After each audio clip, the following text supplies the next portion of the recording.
Dude, why aren't you staying with us? Mom and Dad are here. You're the only one that I want to see. I guess I'm just gonna have to come and stay with you then. You got a problem? What? No. Yeah, you do. XYZ. I'm just fucking with you. Hi, you've reached Rachel. I'm away from the phone right now, but I'll call you back. Larry, I got some bad news about your sister. I hate to be the one to tell you this, man, but she's not coming. What the fuck? Come on, man. It doesn't even make sense that someone would call me if something happened to her. Jesus. It's Chester. We'll open it. So are you ever serious, or? I'm just a good time guy. Nobody thinks that you're funny. I'm gonna cut you up.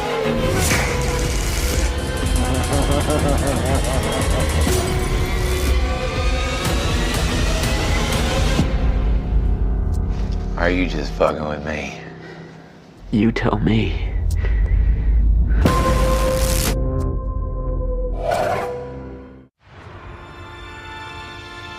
In a world where podcasts reign supreme,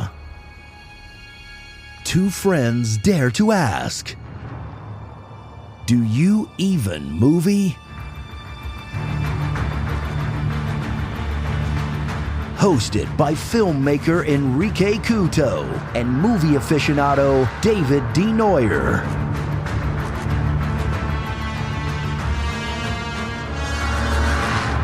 Spoiler alert.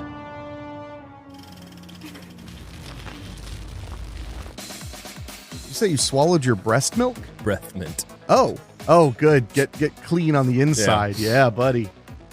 No, I was. It's funny. I had somebody joke, like you're suffocating Dave smoking cigars in the room. No, it was just funny because when they said it, I was like, shh. Dave's like, thank God, it's like potpourri in here. I wouldn't say that. I would. I would. Oh, you don't like cigars anymore? Okay. No, it's not that I don't like cigars. I won't share them with you ever Oh, again. would you stop? That's not what I mean. Well, we already talked about how like there's a point where I get it on my clothes and I just have to get them washed. It's like I don't mind cigars like going to the lounge, like sitting in here with you. I don't mind it. But when it's like on my clothes and I'm going to be around people or whatnot, then I have to. Yeah, then I have to make a change or at least a wash. Well, it makes sense because lingering smells of most things are pleasant, except cigars, like cheese or pickles or. I'm trying to think. I was see what I mean? literally having a conversation with somebody a couple days ago about cigar odor compared to cigarette odor, and There's it was no just comparison. Like, I was like, there isn't. I was like, there's no comparison at all. I'm legitimately disgusted by the smell of cigarettes. Yeah, I guess. And I'm not trying to be hoity-toity. No. It's just a totally different Well, I mean, world. as you get to a point, you can distinguish that one smells like leaves and other aromas and whatnot, and cigarettes always smell the exact same, and they're stinky. And Well, they're meant to be stale. consistent, and they're meant to be inhaled. Yeah. Which is, I'm not trying to turn this into a cigar cast. No. It's just, but that's probably the thing that drives me crazy the most. Because before I became a cigar enjoyer, I thought a cigar was just a big cigarette, and No, sir. not even a little bit. But I had no idea there were flavors and blends and recipes. And I think honestly, my first couple experiences with cigars, even with me smoking them, not the fact that I was inhaling the whole thing, but it was more so the fact that when I was first around a bunch of cigars, it was when we were live broadcasting from Leaf and Vine. Mm-hmm. Yeah. They were having a cigar event, but they were doing it inside because it was wintertime. So they had a door cracked in the back, and then all that shit was just billowing through that bar. So Leaf and Vine, Yeah. are they two separate businesses? No. So not. No. So because the law is 80% of your sales have to be tobacco. Yeah. Or tobacco and tobacco related. Yeah. In order for you to be able to have people smoking in the bar. They don't place. that might be saying something I shouldn't, but that was not a usual thing. Like they had banned smoking inside, obviously, when the rule came in. Yeah. But for that one event, It was very cold outside, so they. Just I mean, if it's once in a while, I mean, they're not a lounge? No, not a lounge. Oh, okay. Not a lounge. Yeah, not a lounge. By for a night. Not a lounge whatever. in the aspect of like you can smoke inside, chill inside. Like okay. you can have your bar and whatnot, so it's a patio. bar. It's a bar with a humidor. Yeah. Oh, okay. And the humidor is basically the size of, I would say, from your shelf to this back wall here. That's the size of the humidor is like this. So a modestly large one. Yeah. Yeah. No, hey, get away with it. Yeah. I forgot the Nica Rustica is very smoky. Yeah. But no, like that was my first real, I guess, experience around them. And I got sick from the smell because it was just, I mean, it was pluming and it was just, I wasn't used to it. And also the airflow wasn't great. So then it took me a bit. And then also realizing how to actually smoke a cigar and not inhale the whole fucking thing. You smoked one and inhaled before then? Yeah. Okay. Well, that's also going to have an effect. It's kind of like. My first cigar was my graduation, my high school graduation. My buddy Tim. Was it from a gas station? Wherever Tim got them. They weren't great. And so I'm guessing they probably were. They were probably, knowing Tim and knowing what he brought to the party, he probably got them at one of our old carryouts that had them. Yeah. So ironically enough, I was gifted a package of cigars on my 18th birthday, but they were no. Cigarellos. No. White Owl. No, they might have been. I don't remember what brand they were, but they were gas station. Yeah, 100%. They were peach flavored, and the reason that I wanted them was I had one. I put one in my mouth unlit. Yeah, and just went around being flamboyant and funny. That sounds like you. And I'd be like, "Hey kid, you want to be in a porno? You want to be in a porno movie?" That's what I was doing, because actually that night I was doing that when I went to, oh gosh, what did they call it at that time? It was the midnight movie at Page Manor, the theater, before they burned down. Obviously, when Andy Kopp was running them, and I was like, Andy, let me tell you about the porno biz. I bet he loved that. He did not think it was funny. He was never very happy at those screenings. I bet they were very stressful. Yeah. So anyway, but my point is, so I've been trying to dig into my deep storage of cigars, because I'm terrified that if I don't like dig in there, that they're gonna like mold or something. I get that. So for people who don't know, you can store cigars basically indefinitely as long as you keep the temperature decent and you keep the humidity level very specific. I've been fighting with mine the last couple of days. Not majorly. It was just we've been turning the heat on and off because of the temperature and whatnot. So it's been dipping a little bit, but I've kept it right between 69 and 68 for the most part. Nice. Yeah. Well, that's really snug actually. I don't even keep them that snug. That's where they float normally with the way that the apartment airs that's out. Only 2 points. I mean, like mine fluctuate between 65 and 68. Oh, well, I mean, there was a day I came home and they were 63. That's when I was like, we got to do a little change here. And you have the is it plugged in? It's plugged in. Oh yeah, no, it's on. Like it's running. It's just the problem is when I turn the heat off and then we open the windows. I understand. That sort of thing. But I'm also how many humidity packs do you have in it? 3 of the big square ones? 2 big ones, or well, I guess I technically have 6 because I've got 2 of the big ones, 1 medium, and then I've got like 4. The big one it's enclosed in cardboard? In the container. Yeah. Are they okay? Are they doing okay? Yeah. They're not too crunchy? No, the only one I had to change recently was the small ones. Yeah. Well, depending on how old they are, it might be a good idea to swap them anyway. Yeah. I'm actually doing that right now. Yeah, I got I'm going through, and any of them that make too much of a crunch sound when I squeeze them. Yeah, these are humidity packets, guys. They have salt water. It was like 3 weeks ago was like when we had the major dip, because that was when it was just like, hey, here's a 50-degree day, and now we're back to 20s. Yeah. Ohio's really Ohio in its weather lately. Yeah. So then I remember that was the one day I came home and it was 63. So I messed with I raised it up a little bit and then looked at the packs, and there was like 4 of them that I replaced the small ones, because I've got a pack of the small ones. I need to get a new pack of the bigger ones, not the ones in cardboard, but the other ones. The cardboard one, I would recommend 3 of those in there. Is what I'd recommend. And I'd probably go ahead and go fresh if you're having that big of a change. Yeah, not because that'll should never happen, because that totally will happen, but because they're probably pretty old. I'm having this, like I said, I'm having the same thing, except they're so expensive because they're like $27 each. So I'm replacing 2 at a time, like every time I get a payout, to try and get them kind of where I like it. Yeah. But so I was digging into my storage a few days ago, and I have so many cigars. I've collected them in so many ways that I don't even know what's in there. And I was digging around and I grabbed this one cigar, and it was a Gurkha, which is not a brand I buy a lot of. Yeah. My lounge doesn't sell them, So I'm like, oh, hey, a Gurkha. Well, Gurkhas are good. So I cut it and light it, and it was called Gurkha Yakuza. Yeah. So I started smoking. I'm like, hey, this thing's pretty damn good. Let's see if I can get 5 of them, because there was only one in there. Yeah. So I was like, because I don't remember where I got this, but I should see if I can get more. So I Google it. Not only can I not find any, but they're $23 a stick. Shit, yeah. That's usually how it goes. I probably got them in some multi-pack. Or even a gift pack, yeah. Because when they change the labels on the bands, they sell them cheap. Yeah.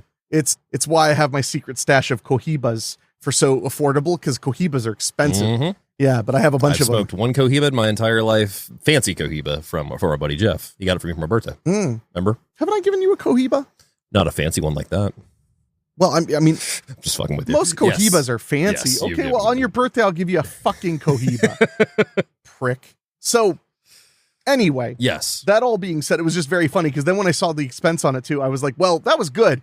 I would never spend $23. I still want more of the Don't Tread on Me's, and those are gone, basically, from what you told me. I mean, they could be back if you ask. I haven't looked in a while. Young man. I use cigars.com too, you know. That's not where and you Cigar get them. Daily. That's not where you get them either. Where? Their Cigar Page. Oh, well, I have all 3 of those, basically. Well, but Cigar Page is who makes that. Yeah, that makes brand. sense. Or at least that's the only who place it that gets was. them. Yeah, you're right. No, Cigars International's who made those bone shakers you like so much. So, did I tell you that while I was at the Jamboree, the Joe Bob Jamboree in Memphis, I walked past a guy who was smoking a stogie, so I stopped and talked for a second, and I was like, what are you smoking? And he was like, it's like a discount stick. You probably never heard of it, but I really love them, though. They're called bone shakers. And I was like, yeah. I've enjoyed a bone shaker from time to time, but Dave, you really like them. I like those. The Don't Tread on Me was my favorite. The bone shakers were probably close to that, but I think my favorite so far has been a Oliva Connecticut. That's just my go-to. A Connecticut. Mm-hmm. I actually smoked from my deep storage an Oliva Serie V. Oh, those are good too. Yeah, and I'd never liked them as much as I liked that one. Yeah. So now I'm much more into it. I need to remember which one is the house cigar at Leaf. I gotta remember that. It's probably not sold anywhere else. Yeah. That's so what happens is these big cigar companies like Oliva, my father, whatever. Yeah. When they have a good relationship with a cigar shop, they have, I don't know how many, it could be 5, it could be 20 blends. And they'll send the cigar place each of those blends labeled. Yeah. And then you pick the blend, and that becomes your house blend of that. Yeah. And because it's manufactured in mass, it doesn't have a box. It doesn't have, usually they don't even have labels on them. Am I right? There was no band on them. Because of that, they're usually like $6, $7. They're usually pretty cheap. I wonder if it's on their website. I've noticed that a few places they'll have a house Oliva or a house my father, or some will even just have a plain old house blend. Oliva Leaf and Vine was the first place that I was introduced to Oliva. So that was because of the house cigar, because when we were doing the broadcast there every Thursday night, we would also promote the specials, and they had a special on their houses. Most cigar lounges are a brand forward. Yeah. Not all, like B&G's where you and I frequent, they're not one brand forward, but most places usually they're kind of like they're Drew Estate forward, or Oliva forward. Doesn't mean they don't have lots of other stuff, but they may just have the most of that stuff. Makes sense. So, well, I mean, you make friends in this business. But speaking of friends, you know who's the best friend you'll ever have, David? Who's that? Yourself. Is that true? No, because we just watched Mickey 17. We just got back from seeing Mickey 17 in the theater. This is Bong Joon-ho. I keep saying Bong Joon instead of yeah. Bong Joon-ho's newest film, the director of Parasite, of Host, of Okja, Snowpiercer. Is it Handmaid? I think Handmaiden might be. No, that's Park. He's actually not directed that many films in the last decade. He's more been in that big movie. I mean, because Parasite won the Academy Award. Yeah. He's more been in that realm of like big budget Oscar worthy stuff. Snowpiercer, Parasite, Okja, Mother. Let's see. We also have Tokyo, The Host, Sting. Oh, that's a short. Memories Murder. That's what I was thinking of. That's a really good one. Oh, I've enjoyed his movies. I will say, of all of his films I've seen, it's not my top. No. It's not my top. My top is probably Parasite. Parasite's very hard to beat. But before that, Host would have been my top. Host is very good too. Host is excellent. Well, unfortunately, I saw Host last. Yeah. Because Rachel brought it to me, and I was blown away. And I literally was like, this would have been my favorite movie of his had I not seen Parasite already. You've seen Okja, right? I have not seen Oakja. Oakja is really good. I've heard it's good. Yeah, it's good. Snowpiercer is friggin' phenomenal. I'm getting ready to do a revisit on it because I kind of want to start the series. Well, and I've heard good things. I think it's on HBO Max now. Yeah. Oh, well, then I should watch it. Yeah. But Snowpiercer was a phenomenal film. Oh, yeah, it was. But Mickey 17, it's a science fiction movie about these people traveling through space to colonize new planets. And they have what are called the expendables. They're people who their consciousness is downloaded to a computer. Yep. And then they're put on deadly missions. They do things that will definitely result in their death. Yeah. With the idea being that when they die, they just regenerate the next they day. regenerate and give them their memories. Yeah. But there was one thing that bothered me. What's that? They said that in order to keep you up to date, they upload your personality every week. Yeah. Why did Mickey remember every time he died? Because when we meet him, he remembers dying. And one of the things he never wants to answer is what it feels like to die. Everybody asks him that, yeah. And I thought when he finally answered or was about to finally answer, I thought he was going to say, I don't know. Yeah. Because all I know is that I have. Because they upload him once a week. They don't it doesn't upload continuously as he dies. So why would he remember those things? I mean, there's a lot of unanswered questions with the whole memory aspect because you were even pointing out the one. I felt like that was like a straight up plot hole as Yeah. opposed to maybe we don't understand. And that's possible. That's what I mean. Because Yeah. like the whole element where, okay, so basically the big twist in a very convolutedly massive movie. Yeah. And probably my biggest complaint is how convoluted it was, is somehow Mickey 17 doesn't die. They think he's going to die, but he doesn't die. So he goes home and discovers Mickey 18. Yeah. And now we have a whole conflict. Multiples. Now, the trailer made me think that where we were heading with the multiples was like a kind of sci-fi court drama Yeah. about like, what do we do about this? Mm-hmm. And that wasn't even, that was literally never even a moment. No. The shots of the court drama stuff in the trailer were actually from when he's telling the story of what happened. The wrap up. Not even, no, it's at the beginning.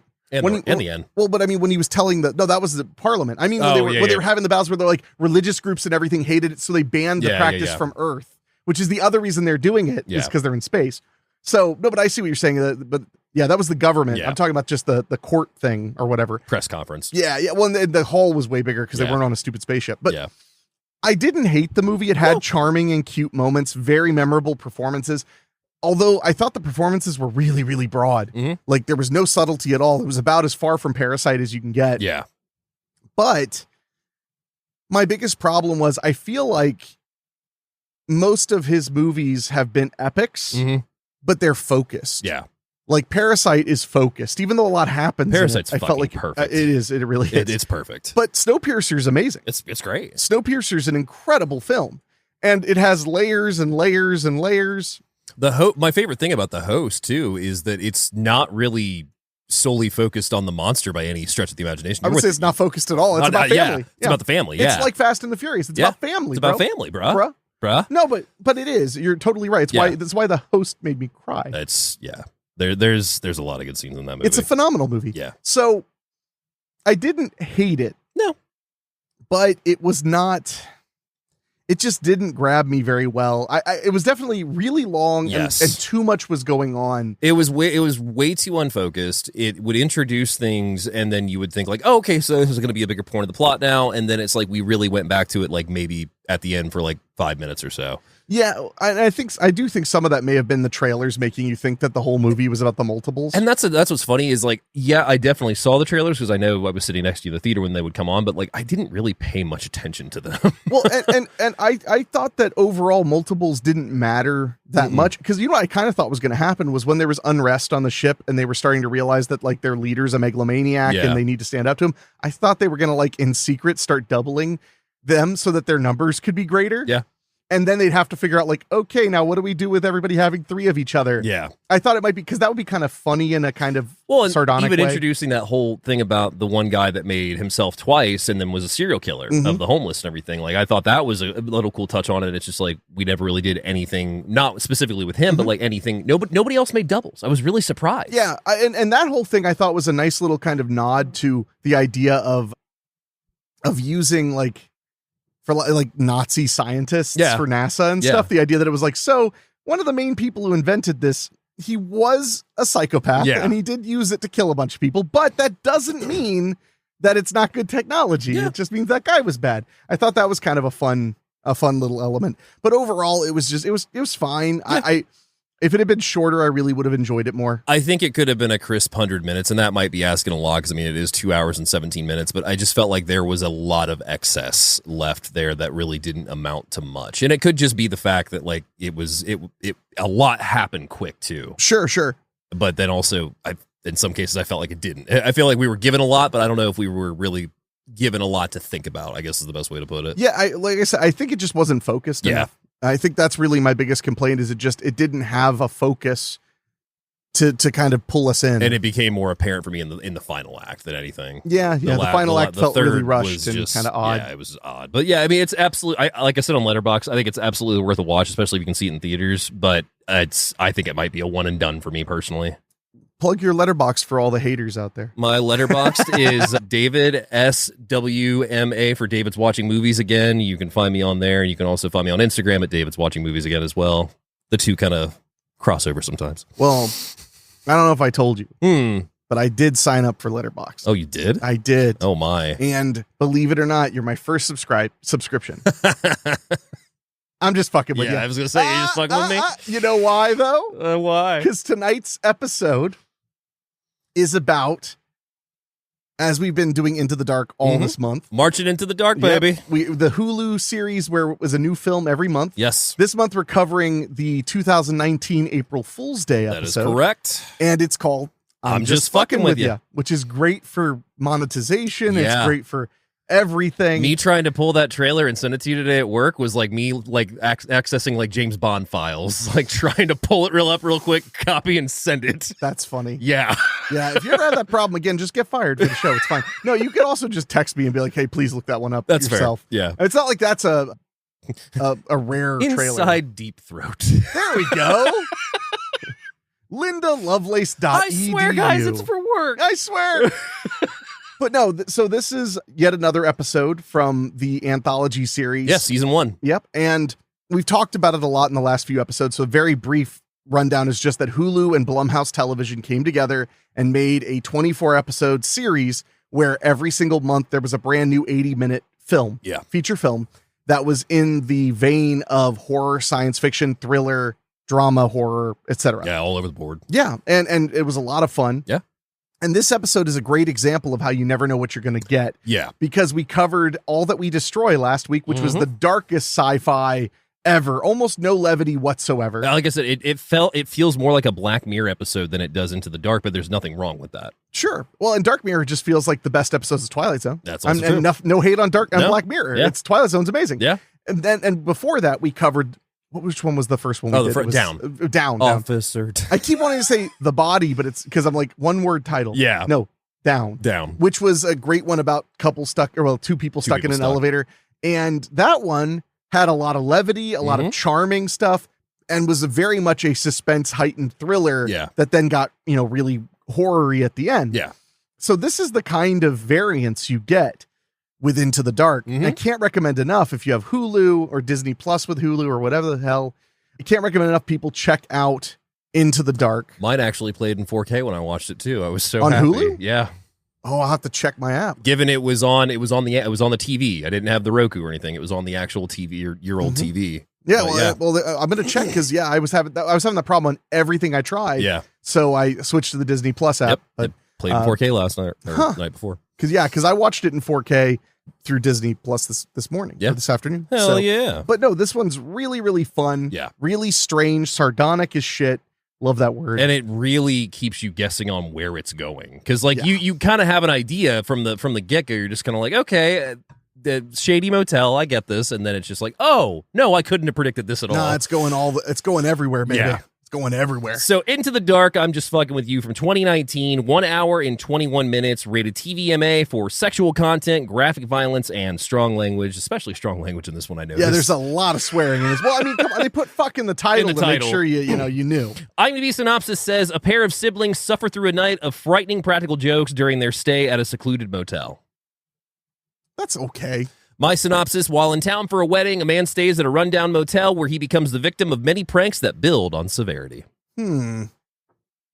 Maybe, David. Maybe. No, I like yours more, actually. I actually like yours more. Taglines this time, we don't have any. I couldn't find any. The only one I could come up with, which is terrible, is "No one's laughing now." I mean, I've heard worse. Yeah, but like I was kind of scratching the surface of it last night, and what I was working on was "It's no laughing matter." Like I was trying to think of like in that realm of it, but it was all like, oh, they're all cliche. Like they've all been fucking done before. What about "It's just a joke" with a question mark? It's just I like a joke? that. I like that. Or oh, you know what would be a better tagline since it's called "I'm just fucking with you"? Mm-hmm. The tagline could be, "Hey, it's a joke, not a dick. Don't take it so hard." There you go. It's a joke, not a dick. It's a joke, not a dick. That's it. That's it. So our director on this is Adam Mason. He gets his start as director and writer on 2001's Dust, goes on to direct and write Broken, The Devil's Chair in 2007, which is one of those DVDs that I've seen everywhere, like growing up and going to like the swap shops. Blood River in 2009, Pig 2010, Luster, Junkie in 2010. A pig for a different pig. Yeah, not that pig. I was about to get really excited for a second. Hangman in 2015, Baby Blue in 2023. He also directs The 13th Sign in 2000, Dragon Force's video for Operation Ground 2006, Cradle of Filth, Lucky Chance, Alice in Chains, Never Fade, and The One You Know, Into the Dark, I'm Just Fucking With You, and Blood Moon in 2019. Oh, okay. He directed two. Oh, okay, yeah. Just wait. This is a very interesting casting episode. I believe that. Yeah. Korn, Can You Hear Me video, and also directed Songbird in 2020. Oh. I really wanted to like Songbird. I did too. Bird. That was something. Yeah. He also was the writer on Not Safe for Work in 2014, Misconduct in 2016, and Play Dead in 2022. Moving down to our writers, we have Greg Zahenter and Scott Barkin. They get their start in 2004 on Dawn of a Friend. They also write Edge of Fear in 2018 and I'm Just Fucking With You in 2019. That's it? That's it. Fair enough. Then moving on to our cinematographer. We have Lynn Moncrief, who gets his start as DP in 2005 on Stillwater, God's Waiting List in 2006, In the Wall 2007, Cold Storage 2009, Asylum Seekers 2009, Mangus 2011, Midnight Sun 2011, 32 Hours and 7 Minutes in 2013, The Sublime and the Beautiful in 2014, Sway in 2014, Orion, I Am Gangster, Hacked, The Resurrection of Gavin Stone, The Wind.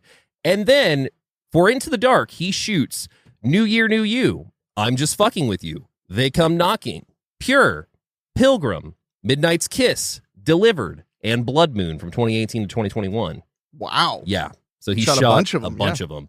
Then he goes on to shoot House of the Bayou in 2021 for Blumhouse, followed by Unhuman in 2022. Vengeance, the movie with Ashton Kutcher in 2022. Oh, man, I almost forgot about that one. Yeah. They/them in 2022. Yeah, the Paramount? Was it Paramount or Peacock? Peacock. I think Peacock, yeah. The Passenger in 2023, which is the Kyle Gallner slasher that you need to watch. It's really good. Oh. And then in 2023, he also shoots a little film called Five Nights at Freddy's. Nice. Yeah. So this was kind of his tryout, I think, for getting into Blumhouse. Yeah, for real. Because They/Them was also Blumhouse, right? Yeah. It was. Yeah. Those last three, except for, actually, I think Vengeance was Blumhouse on their regular line, not their horror line or whatever. Yeah, I think you're right. Yeah. Moving on to our cast, we have Keir O'Donnell, who plays Larry Adams in the film. He gets his start in 2002 with The Wild Colonial Boy, 8 Simple Rules in 2002, Lost, Wedding Crashers, CSI, The Breakup, The Closer, Pathology, Amusement, Sons of Anarchy, Paul Blart Mall Cop in 2009. Hey, finally. The Runaways, When in Rome, Miss Nobody, United States of Terror, Law & Order SVU, NCIS, Californication in 2013. He also does Aaron, Rizzoli Isles, Dawn of the Planet of the Apes, American Sniper, Return to Sender in 2015. Oh, I like the Nick that Nolte one. movie. Yeah, that's a good one. Masters of Sex TV series, Fargo series, Incarnate, Grifted, Drunk History, Ray Donovan. Then he does I'm Just Fucking With You in 2018, Legion in 2019, Project Blue Book in 2020, Ambulance, the Michael Bay film. I like The Ambulance. Talk about a perfect example of Michael Bay at his finest. Yeah. It's just like, hey, you want your blood pressure up? Yeah. Here we go. Here's some drones. Oh, my God. And then most recently, Mayor of Kingstown in 2024. Moving on to our cast, we have Hayes MacArthur, who plays Chester Conklin in the film. He gets a start in 2005 on The King of Queens, Medium, Are We Done Yet? Look in 2007. That's where I first recognized him was in Look. He played the sleazy store guy. He was the manager or supervisor or something of a mall store. And Look is one of the finest films. Wish it was more available. I wish it was easier to find. Yeah, that too. Yeah, you search Look movie. Good luck. Look 2007 DVD on Amazon will get it for you. And while you're there, might as well pick up the TV series on Showtime. Yeah, there was a Showtime series, which was also really good. Yeah. They were both great. No, they were great. The Game Plan in 2007, Curb Your Enthusiasm 2007, Lower Learning, Entourage, Pushing Daisies, How I Met Your Mother, Prep and Landing, She's Out of My League, Happy Ending, Suburgatory, Bachelorette, The Baby Makers, Haunted House 2, Key and Peele, Director's Cut in 2016. Yeah, and that's the other spot I remembered him popping up. He's was the in cop, Director's right? Cut. Yeah, he plays in the words of Penn Jillette's character, the tongue rapist. Yeah, the tongue rapist. He plays the partner of Missy Pyle's character in the cop movie Knocked Off. Yeah. That's inside of Director's Cut. Yeah. Director's Cut might have to be an episode if we can even attempt. Man, I haven't watched that since I showed it to you because I was at the Chicago premiere. Yeah, and then I bought my own copy. Yeah. And I like Director's Cut. It's good. Andy Tribeca in 2016, Super Troopers 2, I'm Just Fucking With You, Mr. Mom TV series in 2019. Hey, finally. Single Parents in 2019, The Way Back in 2020, the Ben Affleck drunk basketball coach movie. I like The Way Back. It was good. Yeah. Everyone is Doing Great in 2018, and most recently, Windcatcher in 2024. Okay. Or actually, no, apologies. That was Rachel Adams' thing I just read. Back to that, The Binge in 2020, which is Blumhouse on Hulu. We watched The Binge. Binge. It was good. It was fun. History of the World Part 2 in 2023. Never saw it. Don't. Fair. Dear Santa in 2024, the Jack Black movie that just came out. Oh, I meant to watch that. I just didn't get around to it. Then wrapping up our cast, we have Jessica McNamee, who plays Rachel Adams in the movie. She gets her start in 2007's Home and Away, Hammer Bay in 2007, The Loved Ones, 50-50, The Vow, White Collar, Packed to the Rafters, The Time of Our Lives, Sirens, Chips, The Neighbor, Battle of the Sexes, The Meg in 2018. Hey. I'm Just Fucking With You in 2019, Locust, Blackwater Abyss, Mortal Kombat Remake in 2021. Oh yeah. Yeah. Yeah, that was good. The Visitor. I really like that. I'm shocked we It's haven't gotten fun. another Mortal Kombat movie. I don't think it did super well, unfortunately. I thought it was a hit. Was it a huge hit? I'll check while you're looking. Yeah. The Visitor in 2022, Upright, Everyone is Doing Great, and Windcatcher in 2024. Hey. So first time watching this, if I remember correctly, this was one, again, that we caught the preview of at the end of the previous month. And we were immediately into the idea of it just because I think all it showed was the initial bar scene and then like some of the menacing. And it was just kind of like, that looks right up our alley. Yeah, yeah. And if I remember correctly, like we watched it premiere day. Like we made it a premiere week. Premiere week, for sure, I was going to say. Yeah, I don't remember what day of the week they came out. Probably Friday. Friday, I think, yeah. But I think we watched that Tuesday or whatever. We watched Yeah. the week it came out for sure. Yeah. By the way, so I was somewhat, I mean, I wasn't wrong, but I wasn't right. Mortal Kombat from 2021 was a modest hit. 55 million with an $84 million box office, which is, but what I remembered most was it getting good reviews. Yeah. And audience being very positive on it. I feel like they announced the sequel was coming like shortly after it too, but maybe I'm wrong. I thought they did too. It's possible that's it probably got the other canceled, reason I though, was like, too, what the yeah. heck? But also keep in mind, those are pretty good box office numbers for that close to COVID. Yeah, you're not wrong. Because I'm pretty sure that California and stuff still couldn't go to the movies at that point. Well, it premiered on Max, did it not? Yeah, it did. Oh, it was on both. Remember, because the lounge had a screening of it. Yeah, you're right. Mm-hmm. It says in 2022, Warner Brothers greenlit the sequel. Okay. And then... No, it's still on? Okay. Apparently, it may have already filmed last year. Oh, okay. That would make sense. They added a ton of people to the cast, like The Miz from WWE, Carl Urban. Dave Bautista? Not quite. Huh. Anyway, enough of that, but I just got curious there. So, no, I remember when we put it on, we were pretty excited because the promotion for it was really fun. It was colorful and very in your face loud. called I'm Just Fucking With You. Like it was very in your face with I that. feel like I remember us because at the end of every new episode they had the teaser for the next one, and I feel like we laughed out loud. Yeah, because it waited till the end to call give it that. To give you the title. I'm Just Fucking With You. Yeah. So I was pretty stoked on it. It looked like fun, and I love hotel horror. I think hotel horror is always a good idea. I mean, I like Hotel Hell, but I guess you could consider that hotel horror. What about Horror Hospital, or was it? Yeah, where it was Horror just Hospital. it was just a big house hotel with Michael Goff. Yes, Yeah, that made no sense. That was a bad movie. I mean, the movie made no sense, but the title. I mean, it's got a hell of an opener. You get to see a mental patient running down a hill or running down a road, and then his car that Michael Goff is in suddenly springs blades on the sides, and they go through and somehow cut his head off, even though they come out of the wheels. We see that all the time. That's every day. But yeah, I'm just fucking with you. It was so much fun. It was so dark. We'll get into it, but I mean, this one is up there for me. It's rated pretty high for me. Yeah, it gets darker and darker as it goes. Yeah. And by the time you really catch up to it, all sanity is pretty much gone. Yeah. So we open with a guy driving down the road of a deserted stretch, and he is getting on his phone, logs into Facebook under a program account called Programming Flaw. I thought it was Twitter. Either way, Facebook, Twitter, X, whatever. I'm making a De Niro face. Yeah. I'm making a De Niro face. Yeah. About it. Either way, he logs into a social media app under the account of Programming Flaw, and he goes to a woman's wedding page. It's a wedding event, and it's like, oh, we got 14 hours to go. And he proceeds to just start trolling on this page, but not only this page. No. He extends it to multiple accounts and says some really heinous shit. Yeah, and they make it clear it spans all social media. Yeah. This troll account of his is basically everywhere and saying some really heinous and mean things. One of my favorite things were when you see the trolls typed out. Mm-hmm. Some of them would be really clever or really cruel, but the other ones were just kind of like, what? Yeah. Go die and stuff like that. But which actually made it funnier, though, that someone would just be like, I guess that's insulting. Yeah. Yeah. Okay. Well, and what I love too is then we cut to the opening credits. That's what we get. It's just he posts that and it's just I'm just fucking with you, but then we span a bunch of him just doing that. And that's the introduction to our main character, Larry, too. Yeah. And we find out that Larry has quite an id. Yes, I would say he does. So he gets a call from his sister who asks him if he's coming to the event, and we find out that there's a wedding that I'm surprised he's been invited to it, to be honest. Childhood friends. And also first cousin. Yeah. Childhood friends, first cousin. Wait, are you sure she was his first cousin, or was it that she's marrying the first cousin? That's what it was. Because his sister called her a cousin fucker. Yeah, cousin fucker. Pardon my French. Sorry if you haven't heard fuck yet in the show.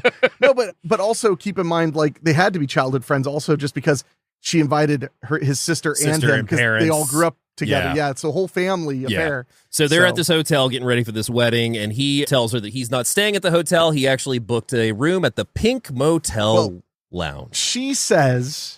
This is just one of the things I got a kick out of that actually I wanted to bring up. Yeah. She says, what debaucherous, I think was the word. Yeah. But she's like, what, bizarre hellhole did you pick? And he's like, and what was it called? Pink Motel and Lounge. The Pink Motel and Lounge. And she goes, of course you did. So apparently he gets a kick out of staying at the shitholes.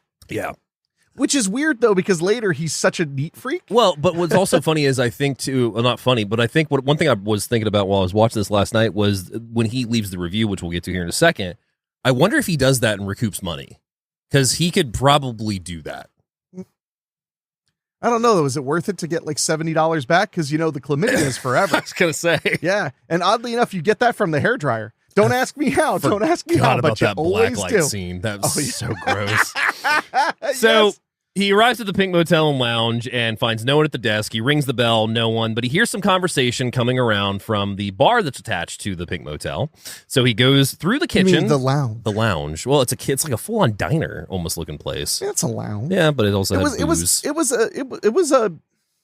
It looked like a diner with a full bar, which, by the way, very common in Jersey. That's what I was getting ready to ask you. I was like, because I've never been to a diner that had a bar. Well, so when I lived in North Jersey, there were 4 diners I frequented. Mm-hmm. And the biggest one, which is still around, all the other ones I think are gone now, was the Pompton Queen. And the Pompton Queen had a full bar. Yeah. I don't think you could get heavy shots. I think you could just get mixed drinks and beer. I would love to eat some eggs and chase it with a Jack and Coke. That just sounds... You mean it, but with pants on for a change of pace? You don't know my life. Oh, don't I? Solid. You're welcome. But yeah, so he goes into the bar. We see a guy talking to a customer who's at the bar, and we see one guy behind him. And immediately when he walks in, they just stop.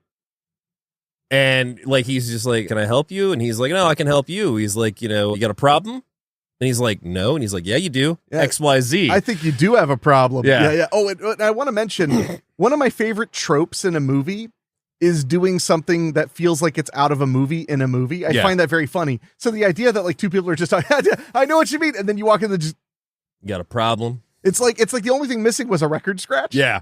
Yeah. So he goes XYZ, he looks down, his fly is completely untouched, and then he looks back up and the guy goes, I'm just fucking with you. And that's when we meet Chester Conklin, the man who's taking care of the Pink Motel and Lounge, who's sitting with one of the regulars, Jerry, a.k.a. Gerald, who is the biker, the local resident biker. Yeah, and at first we think that these guys are time buddies because they're just kind of laughing and talking and stuff like that. But as he introduced himself, he says, I'm Gerald. He says, but you can call me Jerry because their names rhyme. Yeah. Like when the biker leaves, he actually says, like, it was nice getting to know you, Chester. Jerry's kind of a nice guy. No, he's just kind of playful. Yeah. So that's when he asks him, like, if he can check in, and he's like, yeah, go ahead and give me 75. The room's all yours. Gives him $75. Well, he says if you pay me in cash, I won't charge you sales tax. Yeah. So he hands him over the money. They shoot up the conversation a little bit. He even offers him a drink, and that was one thing before Jerry walked away. Is he's like, it's very unkind to leave a drink that somebody's offered you. It's bad luck. Bad luck. I think he said, or it's insulting. Insulting, it's something along those lines. To leave a drink given to you. Yeah. So that's when we also found out when he said, I'm just fucking with you, that it's April Fool's Day. Yes.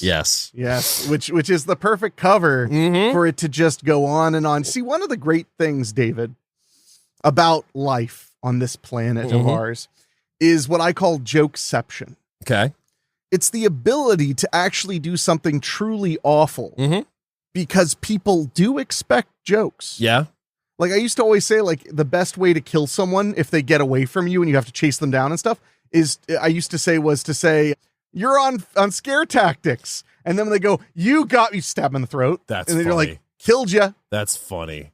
That's terrifying, but funny. I feel like that happened in a movie. Fall for it. Yeah. You'd fall for it. I would. Yeah. Yeah. Well, especially if it was me trying to kill you. It reminds me of, I can't remember. Have you ever seen Just Friends with Anna Faris and Ryan Reynolds?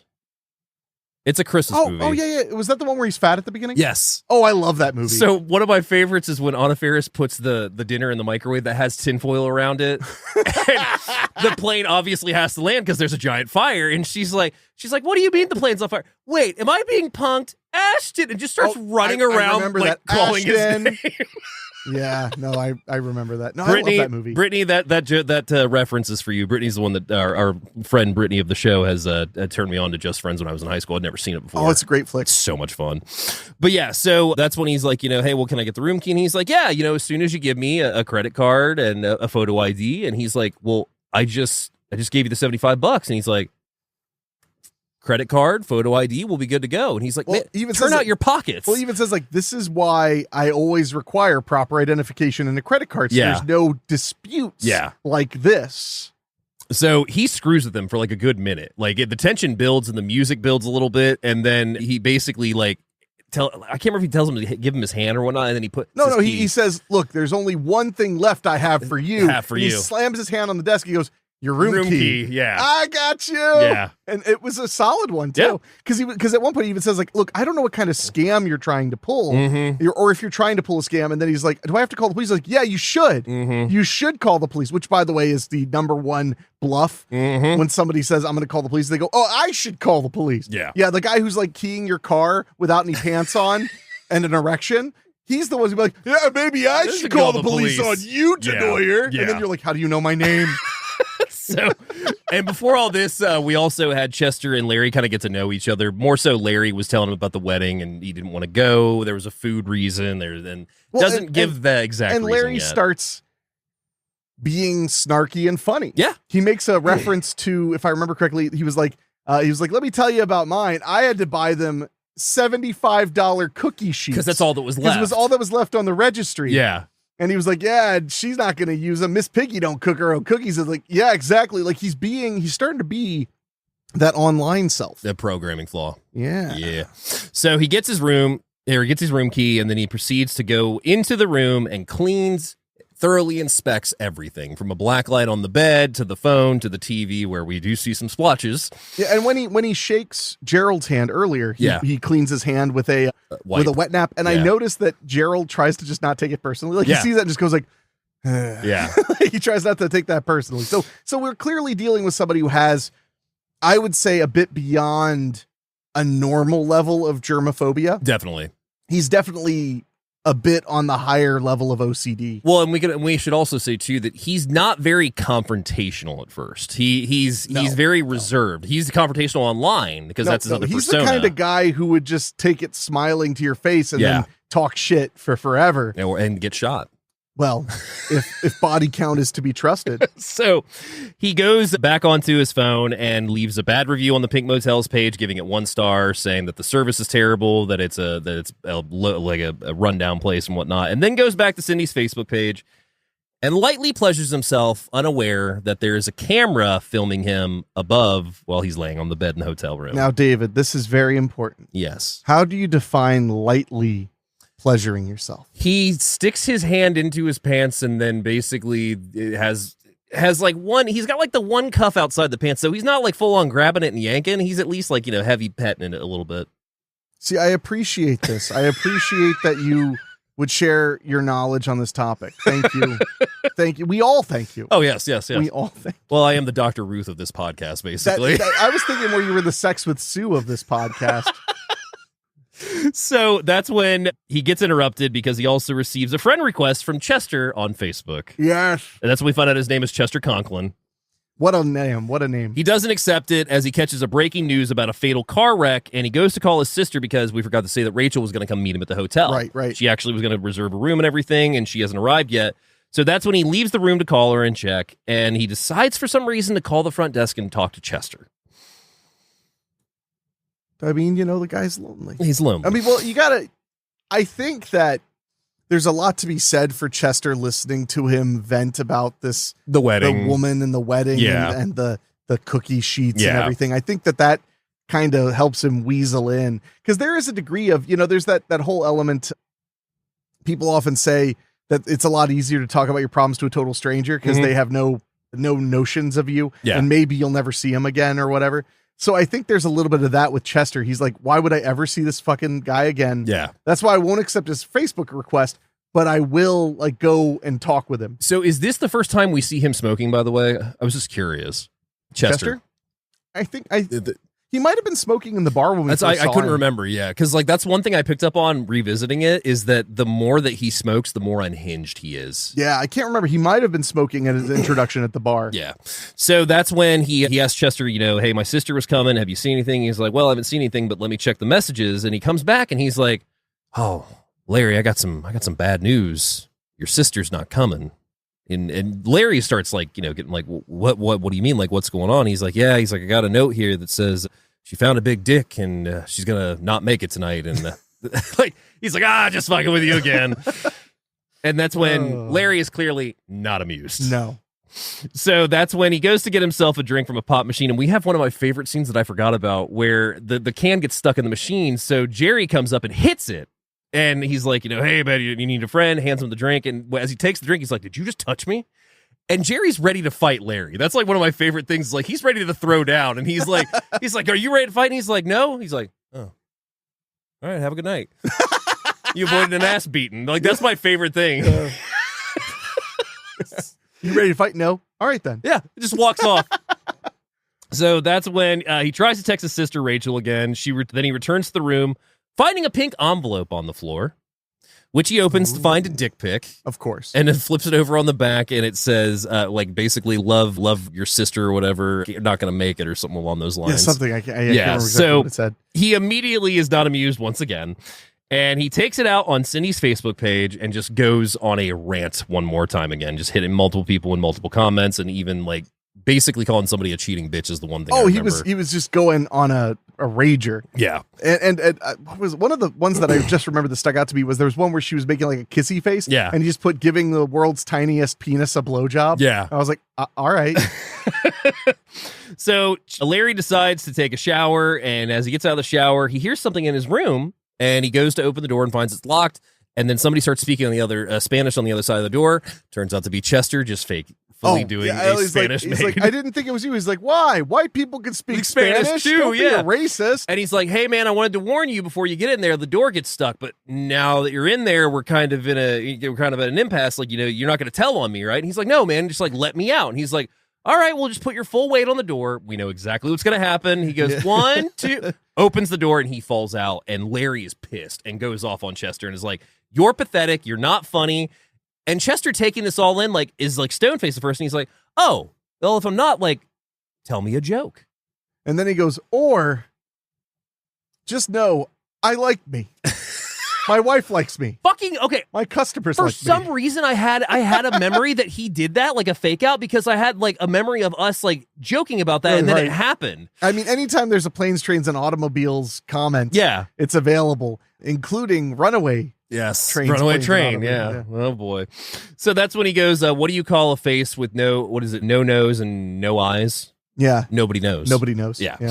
And he's like, that was a good joke. So he leaves, he's amused, and that's when Larry decides that he's done with this place. So he goes and packs all his shit up. He's calling his sister, and right as he puts his stuff into the trunk and slams the door, there's Chester. Yes. And he's like, hey, I guess I went too far. Like, I'm sorry, man. I hope this doesn't mean any bad blood. If you gotta go, you gotta go.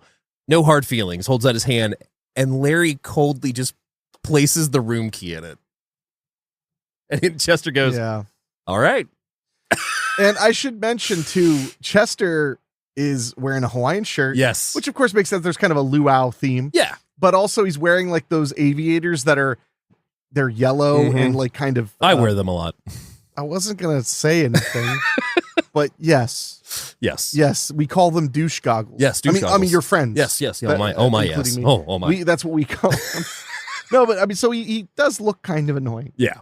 So Chester tells him to enjoy the wedding, and if Rachel arrives, he'll let him know. So Larry gets in the car, he's getting ready to pull up MapQuest, and then he starts realizing, how did he know my sister's name? Yes. So he immediately calls 911. Wastes no time, calls 911. So then we have the classic cuts to black as we go to the TV break. And then sheriff arrives as we come back. Larry demands to know how Chester knew the name. And he's like, oh, well, Larry, you told me your name. Like, I'm sorry that you forgot, but you told me. So the sheriff basically separates the two. He takes Chester into the bar area. Larry's in the kitchen. And that's when Larry takes it upon himself while they're talking to go into the office and search for something.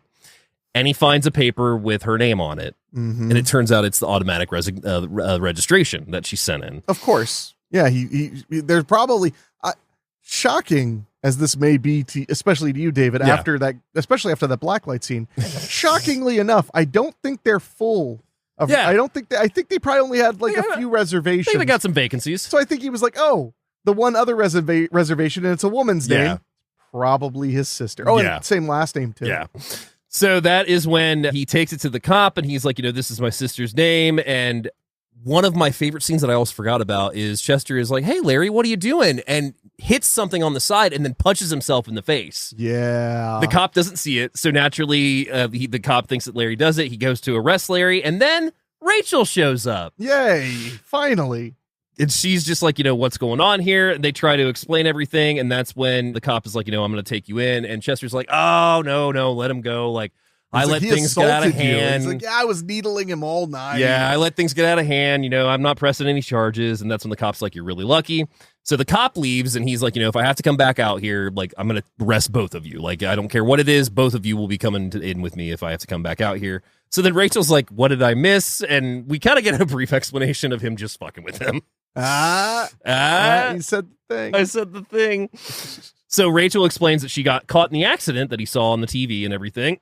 And so that's when Chester gives him a hug, tells him that both the rooms are on the house and that he's sorry and that he wishes them well for the rest of their night. Aww. So then Rachel and then the credits. Rachel and Larry go to his room. They're sharing a joint on the bed, catching up on everything. That's when we get the cousin fucker line because they're talking about the wedding. Yep. And then there's a knock at the door. Ooh, come and knock on the door. So Larry goes to the people. He looks out, and we just see this really creepy shot of Chester holding two fruit, like tropical drinks. Yeah, they look. I thought you'd know. I mean, they look like any type of like tequila sunrise or any like sex on the beach. Sex on the beach, even. I don't know your adult name drinks. So he offers them the two drinks, apologizing to them, and that's when Larry even offers to join him for a drink. No, Rachel. Oh, asks. Rachel asks. Yeah. So that's when we see them all sitting poolside. They're throwing a few back. They're having some laughs. And this is also when he asks Chester, is he ever serious? And Chester basically says that he's the life of the party. He's the guy that always has a joke. And he's actually pretty normal. And it should be mentioned that when Rachel offers to have a drink with him, yeah, Chester's being like 110% kicked puppy. Oh yeah. It's like, look, I just, after all Different. the trouble, I just thought you guys would like some drinks, Mhm. you know, and stuff like that. So now as they're sitting there, though, one thing that is pointed out, that Larry points out about Chester, is Chester's jokes aren't very good. No. Like he made some joke about being Dr. So-and-so needs a hand job. Or something. It was like, wait, that doctor, Yeah, that joke, I would I'm be the prescribing doctor. the hand jobs if I'm the doctor. Yeah. Why would you be prescribing to me if I'm the doctor? Yeah, stuff like that happens a lot where Yeah. Chester gets very frustrated because his jokes don't really make sense. Well, and Chester also asked Rachel, he's like, has he always been this way? And she's like, no, actually, he used to be like really fun and really nice, but then something happened, and which I'm guessing is the breakup. Well, he started being a good little boy. Yeah. And behaving in public, Mm-hmm. and having his Mr. Hyde come out at other times. Mm-hmm. Yeah, it's not a healthy way to live. No, it's not. No. So that's when we find out that Larry also confesses that he was in love with Cindy, but she dumped him the day before he was going to propose. She's marrying their cousin, and he also has a letter that he's going to give her the day of her wedding that gives all the feelings that he's Gonna wanted to hand say. it to her right before she says "I do." Yep. And he Great idea. mistakenly shows it to Chester. Well, he resists at first, but Yeah. Chester really insists. So Chester takes a look at it, and he even starts even tearing up a little bit, and he's like, "That's really beautiful, Larry. It's fucking beautiful." So then Rachel sure it's wakes gonna be up. fine, Yeah, I Rachel think it's wakes gonna up work great. and she's like, all right, guys, I think it's time for me to head back. And Chester's like, I need to head back to the desk. So they all say goodnight and they go back to their rooms and have a nice sleep. Credits. But then right before he goes to bed, he decides to accept the friend request on Facebook. And we Many also horror stories starting this way. Yeah, we also see that the camera is still rolling right over him in the bed of his hotel room as well. So he rolls over, goes to sleep, but then is woken up by Jerry shouting, pissed off. Yes. Yeah, Jerry is real mad. He's very mad because we also see that Jerry's motorcycle has been touched, and is there just one or is there several? I think it was several. Is it several? Yeah, There's yeah. several giant green cocks on his motorcycle. Yes. And everybody knows that doesn't go with the paint job. No, it does not. Purple? Maybe. Maybe. And bikers love when their bikes are touched by other people. Actually, it's ideal for them. Yeah. So he walks up, Chester walks up to him and he's like, hey, man, isn't it funny? And Jerry's not having it and just starts wailing on him. Yes. But then Chester gets Man. up, starts wailing right back at him. And by this point, Rachel and Larry are both out of their hotel rooms watching this happen. Yeah. But he's wailing on him like there's a saying that I heard growing up. Not going to say from who. Definitely wasn't my felon father. Some people, that when they start punching and kicking, you notice they're playing for keeps. Yeah. And that's the definition is what he's doing. He is wailing on him like he could kill him. Well, and Jerry also pulled a knife on him, which he's gotten off of him at this point, but hasn't done anything with it. So he beats him to the ground, and that's when Jerry is trying to apologize to him, and Chester is leaning over him in the grass, holding this knife discreetly, Larry and Amber and Rachel can't see it. Yes. And then he goes, "You need to learn how to take a fucking joke," and sticks Jerry right in the ear with this knife. Yes. Slowly. Oh, it's very, very rough to watch. Yeah. Sticks him right in, and naturally he dies. And that's when Chester is just like, oh my God, I killed him. You guys saw it was self-defense. I can't do this, blah, blah, blah. You know what? It's okay. I'll call the police. Can you guys do me a favor? Go into the bar and get me a shot of vodka. I'll have one more, before the long road, before the long walk. This guy, Chester is simultaneously my greatest nightmare and also my greatest hope. I can see that. One day. So one day. That's when Rachel and Larry go to the bar, and Rachel immediately is just he's not calling the cops. We need to call the cops right now. So she calls them, and the cop actually says, oh no, the sheriff's already on the way over there. So Chester actually did call. Hey. So he gets the bottle of vodka, turns a corner, and there's the bodies of Johnny and Sherry, the nice motel owners that we had heard about previously. Yeah. So we find out earlier that Chester is working for them tonight and that they're out, so he says. Yeah, it's the off season, so they're making him run the bar and the motel. But they're just in the back of the bar, very bloody and stabbed. Yes, both. Both of them. You would expect one, but not both. And this scene last night watching it reminded me so much of Near Dark, the way that he approaches. Oh, yeah. When Paxton's in the bar with the Spurs. Oh, yeah, no, I totally agree. Yeah. So naturally, they find the bodies, they turn around, and Chester's there, and he's like, "Oh, I see you found the two lovebirds, and actually, I didn't kill them." See, what happened was Sherry found out that Johnny had all the hotel rooms rigged with cameras and was some pervert, blah, blah, blah. And while this is happening, and throughout this episode, we hear audio cuts of what is either in Chester's brain or what might have happened. We don't know which. Yeah. A few times it's this hawk sound, like yeah, and then we also hear like Cindy's voice, like reading some of the comments sometimes. Yeah, but yeah, and then he basically tells the story. We don't know if it's true or not that John got stabbed by Sherry, and then he started stabbing her, and they just stabbed each other to death. How romantic, Romeo and Juliet style. Romeo and Juliet style. And why would you doubt Chester's word, David? No, I don't know. How dare you? That's my bad. I'm sorry.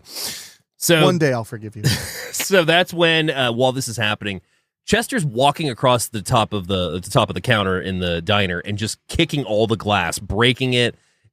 Very Bill Paxton in Near Dark. If you've ever seen that movie and know the scene when he's getting ready to kill the bartender, 100% like it. Yeah, no, it reminded me very much. Yeah. So that's a little like Coyote Ugly too. A little bit, yeah, a little bit. He just needs to dance the bar on fire. Yeah. So that's when Rachel assures him that she believes him, and you know what? There's nothing to worry about. You know what? Let's all have some shots. So she pours 3 shots for them and shoots hers down. Larry's getting ready to take his and Chester too. They both shoot theirs down, and then she takes the bottle and whacks him right across the head with it. Because she is a woman of finesse. Yeah, so she smashes the bottle over his head. The two go to run, and they go back to the hotel room trying to find their keys. And then Chester outside the window has a ghost face moment from screen 1 where he's just sitting there holding the keys, tapping on the window of the hotel room. Really creepy. Oh, you think? Yeah, just a little just bit. a smidgen. Just a smidgen. It's been... I don't know if I've ever seen a horror movie where, because there have been several set in like out of the way motels and stuff like that, but I don't know if I've ever seen one where initially front desk man, now we know it's probably not, he probably doesn't really work there, but where they're outwardly terrorizing them. Usually there's like a degree of separation. There's like somebody in a mask or stuff's happening when no one's looking. Lone hitcher. Where you start to wonder about the hotel staff. Yeah. Like they're red herrings, maybe, and maybe it is them. You just don't know. Yeah. But with this one, no. I mean, oddly enough, a way to describe Chester is what you see is what you get. What you get, yeah. That's like a triple entendre because it references planes, trains, and automobiles, which I didn't even mean to do. Yeah. And also because Chester's always fucking with you. That is true. So the sheriff suddenly arrives and he goes, Chester goes away. Larry and Rachel run out trying to warn the sheriff. The sheriff thinks that they're the one that killed him. So he's like, down on the ground and is like getting them on the ground.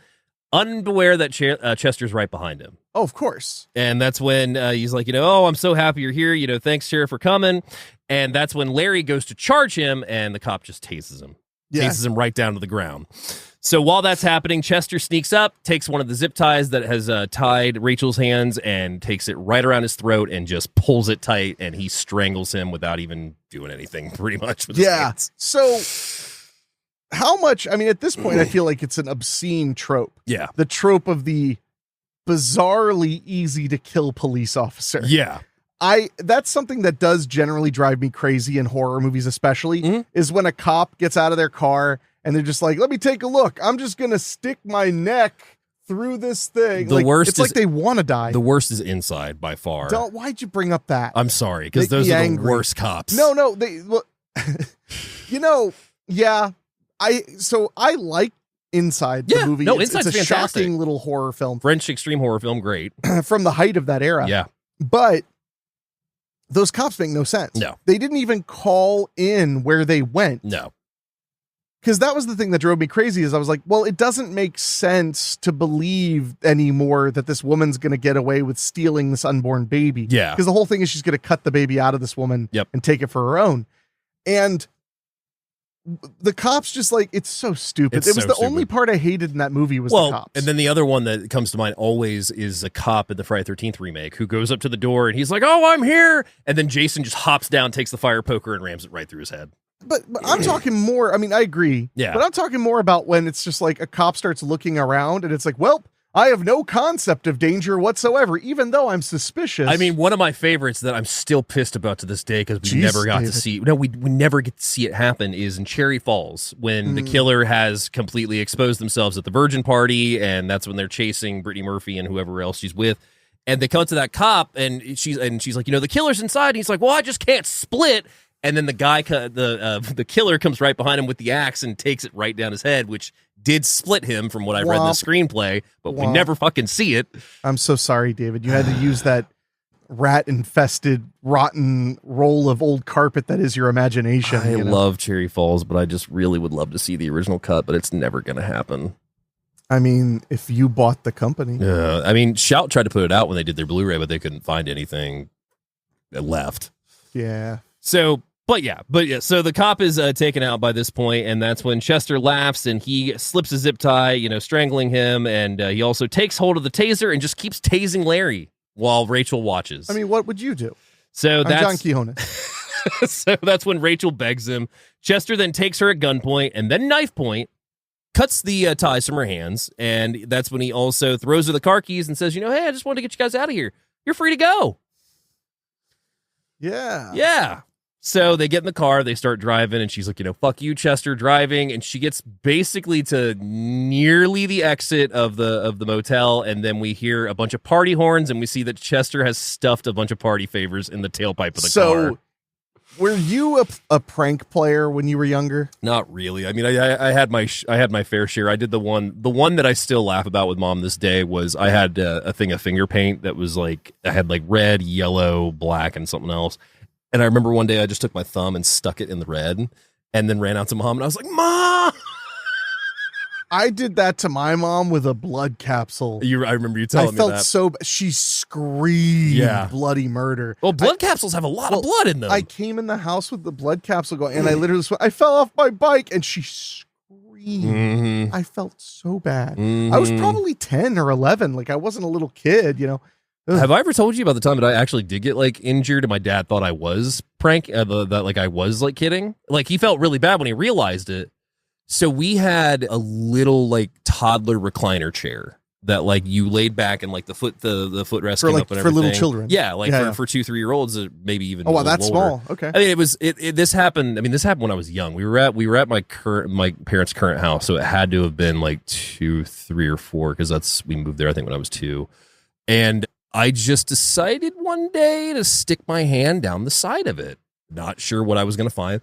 My hand got stuck on a nail. Oh, yeah. And it's probably the staples that hold the upholstery on. Yeah, those are sharp. So naturally, like, I'm just like, it hurts and I don't like, so I like, I need help. And my dad comes, he's like, what's wrong? And I was like, I can't get my hand out. He's like, get your hand out. Come on. And I was like, I can't get my hands out. So luckily, Dad comes over and pops my hand off of it, and I'm lucky that he looked first because he like his initial reaction was going to be to like yank my hand out. Of course, yeah. So yeah, that was a bit unpleasant. So that reminds me of 2 things. Oh no, one from me and one from my buddy Michelle. Okay.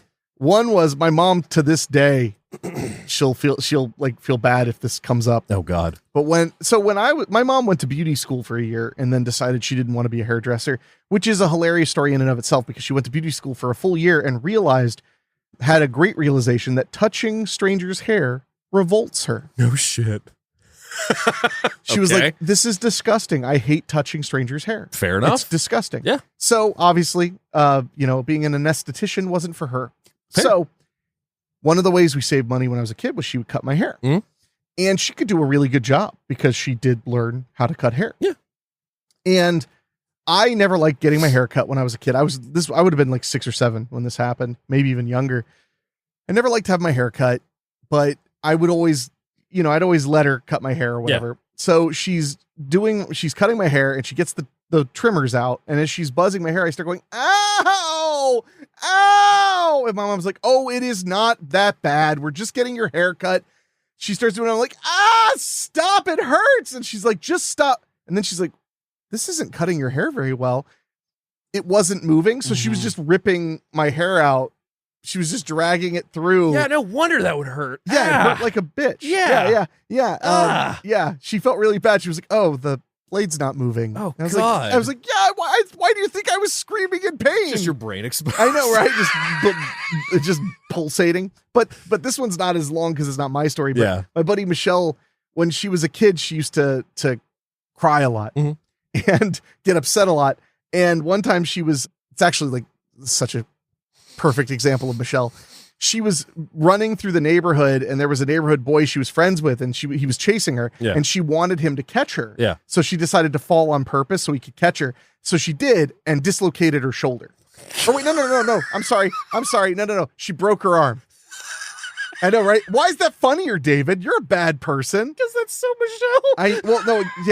It is perfect. So she broke her arm. So she goes back into her house and is like, "Dad, my arm. And he's like, "Okay, Michelle." Now she's the oldest too. So she's the first kid. Yeah. He's like, "Oh, okay, Michelle, just go sit down. It'll be fine." She's like, "No, it really hurts." He's like, "Just go relax, calm down." She's like, so I don't know how long it was, but I think she said it was like an hour or two later.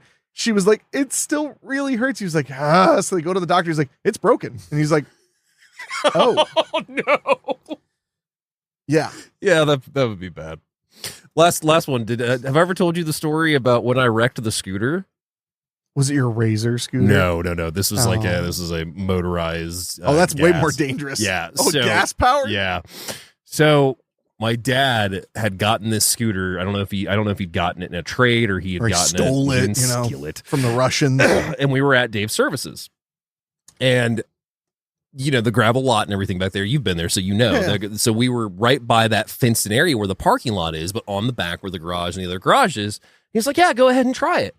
I'd never ridden a motorcycle. I'd never driven anything that had the throttle. I've had four-wheelers, so I've had a button like that. I've never had anything. So when you panic, now this is a scooter you stood on, right? this is a scooter that you that sat on, Like a moped. Basically. Okay, I gotcha. So I've never had a throttle. So, Right. I get on it and I'm like, it's a little fast. So I want to stop. Well, I start, panicking and trying to pull it back. Well, I ran right into the fence with it and screwed it up pretty good, but also screwed myself up to where I was bleeding and everything. And we literally joking about this actually a couple days ago. Dad got pissed about the scooter despite the fact that I'm on the ground bleeding. And Yeah, well, you're insured, not the scooter. so my mom comes out and she's like, "Dave." His dad's also named Dave. Yeah. Yeah, that sounds like something my stepdad would have said. Like, I would run into a wall. He'd be like, "Is the wall okay?" Yeah.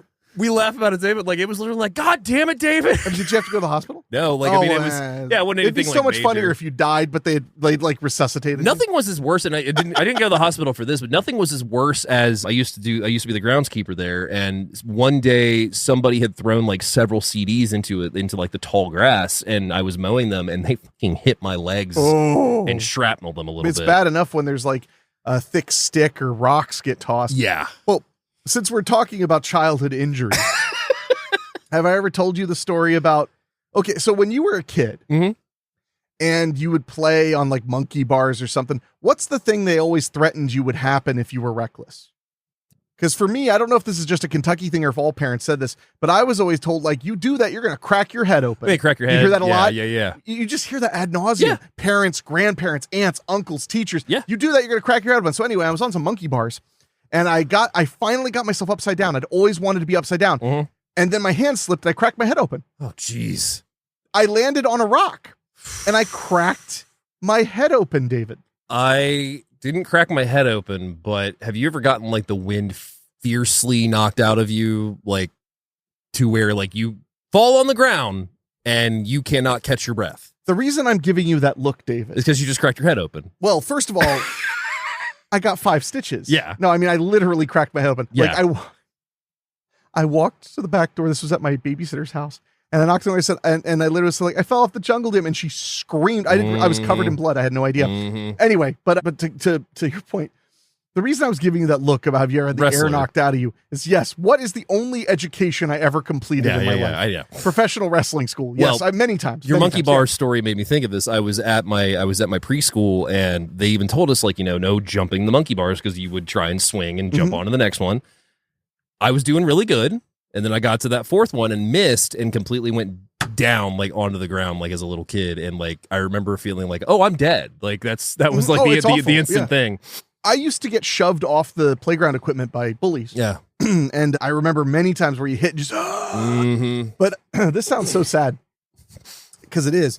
I got used to it. I mean, not like used to it like it was fine, but I got used to it as in I would hit the ground really hard and feel that all the air's out of me, and I would be like, I'm not dying. Yeah. It's just what happens when assholes shove you off a fucking jungle gym and you land on grass. So they were really nice kids. Last story. Did I ever tell you about the year that my sister and I sent each other to the emergency room on different holidays? Like as a gift? So Christmas Eve one year, I can't remember the specific year it was, but Christmas Eve, we were at my Aunt Barb's house and the kids were upstairs. There was like a Nintendo and NES. Give it age. 5 or 6. And her? She's 3 years older, so yeah, 8, 9-ish. Okay. Yeah. So, you know, kids being kids, there's 2 beds up there. It's my uncle's old room, so the brothers were up there, and we were jumping from bed to bed. Of course. Because, like that's what you do. Yeah. Nightstand in between, and, then it became, at one point, it was just like, well, we could push each other when we, like, jump at each other. That might be fun. That'd be great. And then she pushed me too hard, and my head went into the back of the nightstand. Yeah. So immediately I was just like, ow, that hurt. Bleeding? Yes. Of Took my course. hand away, blood, crying. Yep. And then Erica's like, let's go find mom and dad. So we go downstairs. I go to the emergency room on New Year's Eve or on Christmas Eve, get stitches. So then that year, Memorial Day, we're at my cousin Jimmy's house and we're playing croquet. And I decided to Tiger Woods it with the mallet behind me. Oh, I thought you were saying cheat on your wife. Not realizing that my sister was behind me. So I go like that and I get some resistance, like punk. And Erica goes like, ow, David. And I'm like, oh, like, I'm sorry. Well, then I hear her go over to my parents and like, she's like, my face hurts. And my mom's like, oh my God, Erica, you're bleeding. And I cracked her like right across. Like she still has the scar to this day. Like I cracked her right here. Yeah. So, cause your scalp and your eyebrow are so easy to split too. Yeah. That makes me laugh because, I asked my mom why everybody was freaking out so bad after I cracked my head open. Mm-hmm. And she said, well, there was a lot of blood. I don't remember that. Yeah. But she was like, there was a lot of blood. And I was like, yeah, scalp wounds do that. And she was like, Ricky, your forehead was split open. And I was like, my forehead? And she was like, yeah, it was scary. Yeah, I bet. Yeah. And then my stepdad was like, you look like Frankenstein. Sounds like your stepdad. Yeah. I mean, what do you want? But I don't know how old I was, but I don't remember a lot actually before that or after that. The best was to wrap that story up was that year. My Aunt Barb always has an annual 4th of July party. And it was like right a couple hours into it. And she goes, ladies and gentlemen, I just want to make an announcement. It is now like 3 p.m. and Dave and Sean have not been to the emergency room yet. Hey! Applause. Yeah, because those were both gatherings on my dad's side of the family where that happened. So after all these years, you're still sticking to you didn't know she's behind you, huh? I did not. I swear I did not. As your friend, I don't know if I believe you, but as your attorney, I'm proud of you. I did not know for she was behind me. sticking to that story. And the thing is, like, too, like, I didn't watch golf. Like, I really didn't even know who Tiger Woods was. I just took the mallet and was like, I'm going to hit this ball. No, I clocked my sister right in the head. So, in a way, I mean, you scored a double. I don't know how croquet works. But I don't even know the rules anymore. Oh, wow. You just try and knock the ball through the hoop loop. I think you want to hit a stick eventually. You can, yes. You go through all the hoops and then you hit a stick. I've not played croquet since I hit single or double digits, to be honest. We used to have croquet set a lot of, like, we went through at least 2 of them, I want to say, growing up. Oh, because it kept getting covered in blood. Well, croquet mallets actually what Jack Nicholson, or what not Napier, Jack Torrance. Oh, yeah. Uses in the novel, yeah. And in Stephen King, the McGarris one. Yeah, which was a little bit more faithful. Yeah. That's why the child gangbang is still in it. That's not that story. I thought it was all of Stephen King's stories. No, Greaser gangbang. Oh, yeah, that checks out. So, Stevie King. So by this point, Larry and Rachel have had their car stopped, and Chester is walking up on them. The entire reason I started this, and I didn't even tell you the story. Here we go. That's so funny. Tangents. I didn't even tell you why I was bringing it up. Yeah. So my mom and my stepdad, they like to go and visit my aunt and uncle, my cousin Jeff's parents. You met Jeff. Yeah. And they would first of all, my cousin Jeff was a little shit. And he taught me horrible things when I was a kid, and he loved it. I think he's only 4 years older than me. One of the things he figured out was if we just started, he would literally tell me, go into the living room, because they're all sitting in there like smoking cigarettes and drinking beers, and they're all toasted. And you'd be like, go out there and just start complaining you're bored, and they'll give you money.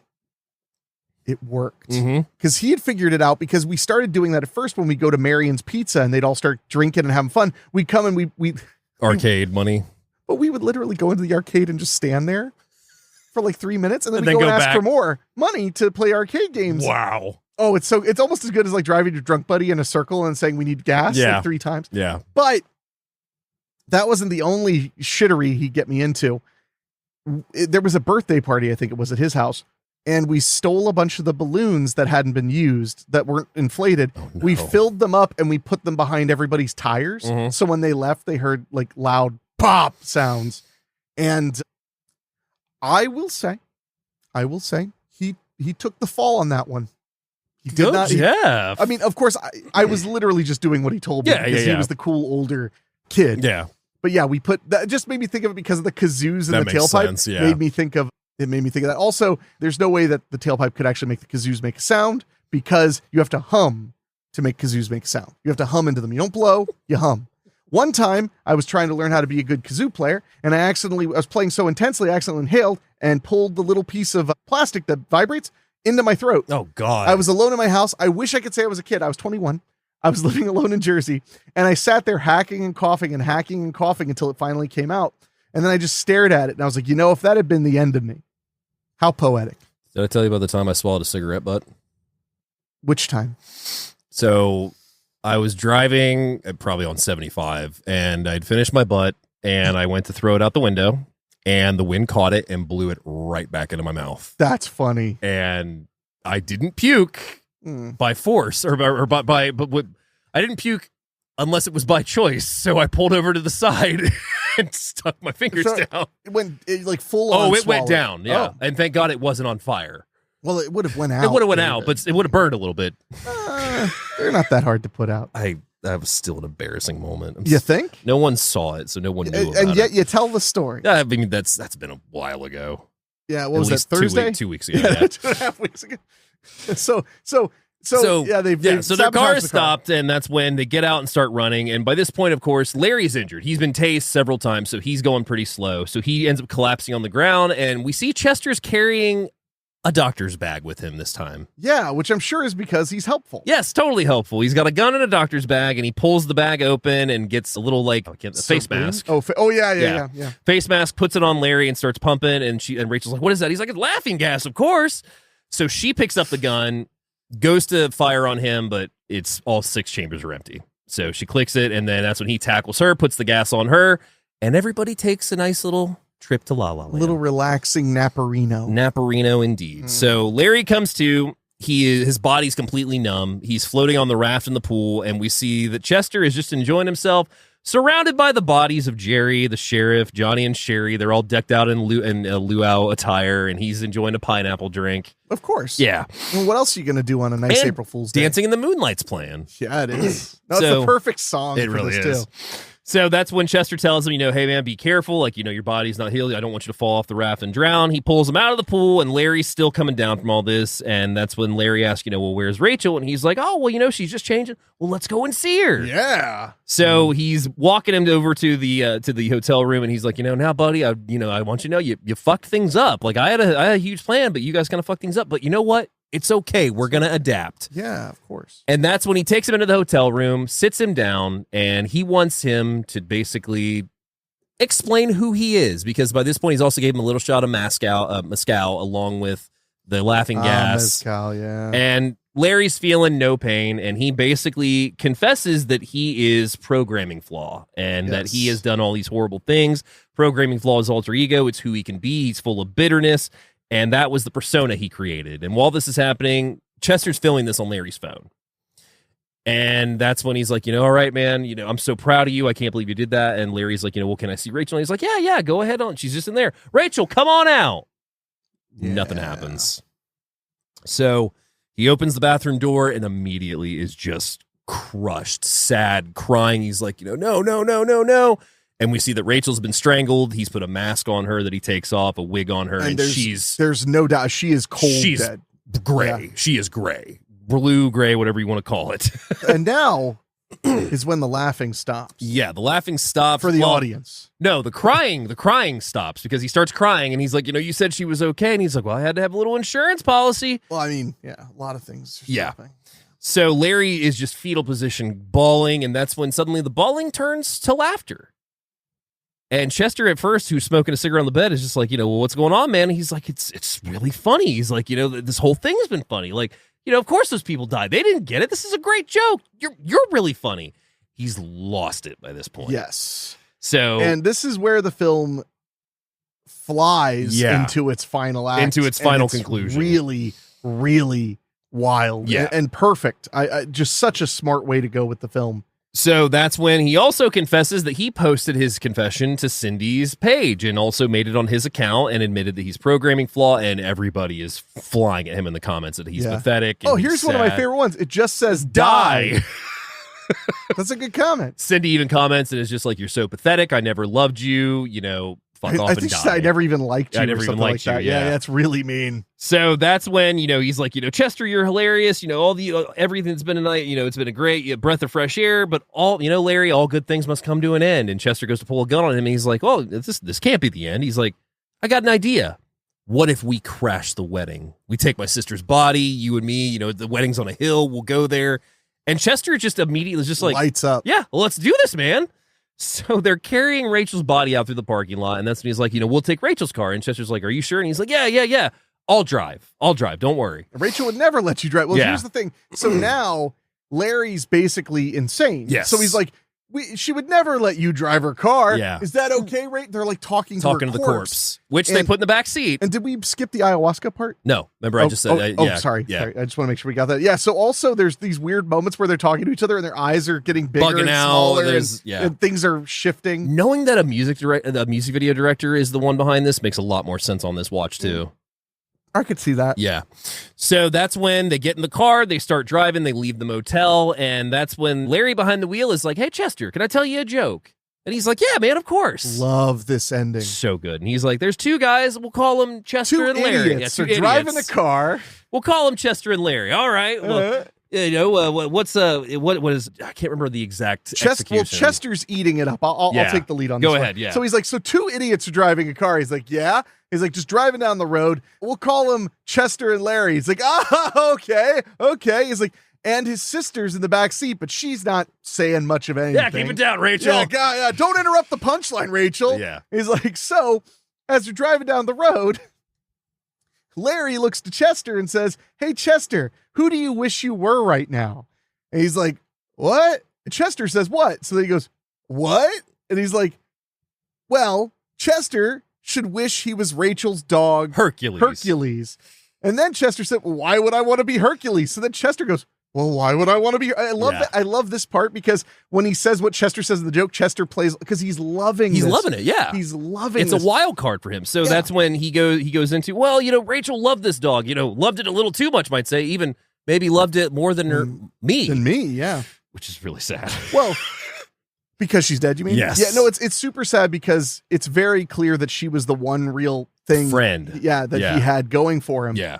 So that's when he's like, and Rachel loved this dog so much that, she had him ride in the front seat with him, even made some alterations to the car. Yeah, because even though it was illegal, she'd buckle him in. Yep. And made sure it was safe. We see shots of this while it's happening, this little dog being buckled up in this front seat. He's like, so she made a little alteration to the car. You see, she didn't want Hercules to get hurt. So when he was buckled in, she disabled the passenger side airbags. And Chester's like, oh, did she? And he's like, yeah. And he's like, so what's the punchline?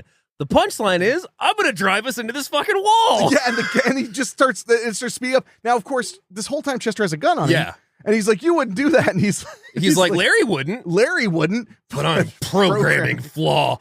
And then it just hits the wall, but they cut to this cutaway of this dog plush in this carrier that hits this wall and gets thrown. And then that's it. That is 2019's I'm just fucking with you. And the reason I love that is, first of all, the joke, it's perfectly done. Yeah. But think about Larry. Larry, I'm going to pose this to you, David. what's the most dangerous kind of person? Somebody who doesn't care about anyone. Close. Yeah. Someone who has nothing left to lose. Yeah. No, he's got nothing. I mean, he might survive the crash, but who cares? What I love about the end credits is that we see that, like, through natural Reddit and internet detective fame, he becomes the number one suspect, and that there might have been Rachel might have been his accomplice. Like, there's no mention of Chester whatsoever. It's all pinned on Larry and Rachel. Oh yeah. So, like, we see through the credits, and we also see the programming flaws back, which I don't know if it's Chester or Larry for that matter. I think the idea is that maybe if I was to read it heavily, maybe the idea is just that kind of absurd id mindset just never goes away. Or it's always on copycat. the internet. Yeah. It's just always on the internet. Yeah. But yeah, that ending is just perfect. And I forgot about that ending until, like, it started happening, and I was like, oh, I remember this. Yeah. No, it's the perfect ending. And I cannot get over that he sets it up as a joke, because if there's one thing people who spend any amount of time around me know, it's I love a good joke. You do. I love setup. You hosted joke parties. Punchline. Yeah, where you had to bring a dirty joke in order to enter. Yep. And I love a Shaggy Dog joke. I love a joke that takes forever to get to the punchline. Little Johnnies are my favorite still. Well, those were the ones that the bikers loved to exchange when I was a kid. Yeah. So some of the first jokes I knew were really inappropriate Little Johnny jokes. I bet. Well, these guys weren't really worried about going to prison, so I don't think they really cared about, being politically correct. Yeah, I bet not. They had a lot of great ones. Almost all of them were either racial or to tell you what time it was, when it was happening, or they were about Bill Clinton. Yeah, that also tracks. And this was like right in the middle of the big scandal. Yeah. So there were a lot of Bill Clinton jokes. But yeah, I think what I love most about I'm Just Fucking With You is it's got all the makings of a psychopath in a motel like story, but like we don't really follow any of the tropes. They make their own. Yeah, definitely. Because I mean, even the body count, it's 4, technically 5. It's really not that big, and it's not very frequent. Like the only death we get on screen, the only 2 deaths we get on screen are the cop and Jerry. Yeah. That's it. Yeah, but of course they're the scariest ones because the 2 people who should be most able to protect themselves, a mean biker and a cop. Yeah. And they get dispatched just like nothing. And I mean, Chester is like a combination of the unknown comic kind of has that feel to him, but also just has a moment of he could be your friend, but you got to laugh at his jokes. Mm-hmm. And if you laugh at his jokes, you're good. If you piss him off or you're rude to him, you're going to die. You know what one of my first thoughts was when we were watching that movie the first time and even the second time? One of my, which didn't turn out, one of the thoughts I had at one point was I was like, what if there was no Chester? Yeah. What if Chester was the final summation, the final representation of his hatred, anger, and insanity?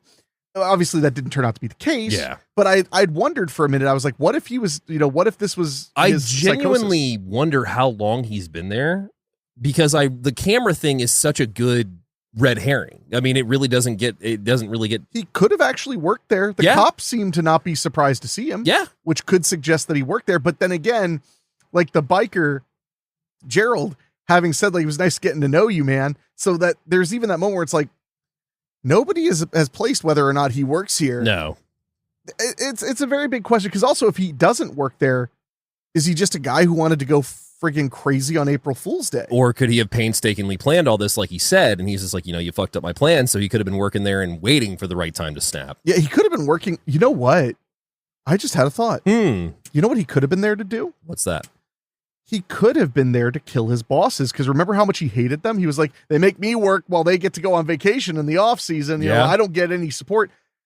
What if he was going to set up Jerry for the murder? It's entirely possible. Was a biker. He had a knife. Yeah. He looked like a dangerous guy. The knife. You're right. He could have been trying to set Jerry up. Yeah. He could have. But he can't help himself because he's such a fucking psycho. Chester's a great character and a great role for that actor who is horribly underutilized. Hayes MacArthur steals this. I would love to see Hayes in more movies. Yeah, same. So as you can tell, we both love this one. Highly recommended for this one. As giving an honorable mention this week. Yeah, we like to mention another great Into the Dark because we only have 5 episodes. 5, right? Four. Next week's the last. Oh yeah, it's next month. We have 5 episodes. we only have 4 episodes to give you the best of 24, so we want to double the odds. Yeah. So this week we are going to go with the opener of season 2, which was 2019's Uncanny Annie, which says on Halloween night, a group of college students get trapped in a mysterious board game that brings their darkest secrets and fears to life, where they must play to escape and win to survive. Yes. So, No, Uncanny Annie was a lot of fun. If you're familiar with Jumanji, which how could you not be? It has kind of that same feel to it, but more so if you've ever seen or heard of the movie The Black Waters of Echo Pond, which was an Anchor Bay mid-aughts slasher that's also about a demonic board game. Uncanny Annie just has a bunch of play, not just on the board game itself, but on the people that you play it with. Yes. Because you're with your friends. It's a nice, Friday night near Halloween. We're having a good time. We're in costumes. Oh, you've betrayed me X amount of years ago, and now it's going to come back and haunt you. Yes. It's so good. No, it's a really, really good one. And I was impressed because they, obviously it's a horror series. Yeah. So it starts in October, and that's where they got to have the most fun, right? Yeah. I mean, that and Christmas are like the 2 chances you have to really like go ape, because those are the big holidays everybody celebrates. Yeah. So And I think they did a great job. you go into the board game like there's darkness around you. Like you may be in this house, but then if it's your turn, you go into the board game. There's stalking happening. Like, Yeah. it's creepy. I really love liked Uncanny Annie. Yeah. So we also like to end the show with a couple recommendations. The first 2 I've got this week are from 1986, most recently saved for us on 4K and Blu-ray, The Hitcher, starring Rutger Hauer Oh, and C. Thomas Howell. and C. Thomas Howell. Such a good movie. A young man who escapes the clutches of a murderous hitchhiker is subsequently stalked by the Hitcher and framed for his crimes. If you have not seen The Hitcher, you need to. It's widely available now. It has been out of circulation for some time. It was even on Max, and it's not on Max anymore. Yeah. It was kind of like a legendary, like, bootlegs at conventions kind of movie for a long time. A lot of those HBO video. made for TV movies and stuff were. Yeah.